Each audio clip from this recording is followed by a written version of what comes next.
Sio kila kitu ambacho moyo wako unapenda ni kitu sahihi. Sio kila kitu ambacho moyo wako unakitamani ni kitu sahihi. Moyo ni mdanganyifu sana na una ugonjwa wa kufisha. Siku moja Samsoni akawabeba wazazi wake, kuwapeleka Timna, kuwapeleka kwa Wafilisti, ili wakamuozeshe mwanamke. Wazazi wake wakamwambia, hata huku kwa ndugu zako, kwa Wayahudi huku, kwa Ibrania, kuna wanawake wazuri sana.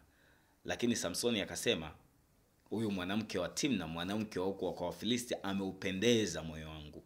Sio kila kitu kinachopendeza kwa macho ni kizuri kwa kesho. Kinaweza kikao kinakupendeza leo, lakini kesho kikakuletea mauti katika maisha yako. Be very careful kufuata moyo.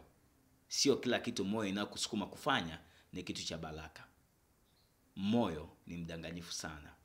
Una ugonjwa wa kufisha. Moyo wako utulie.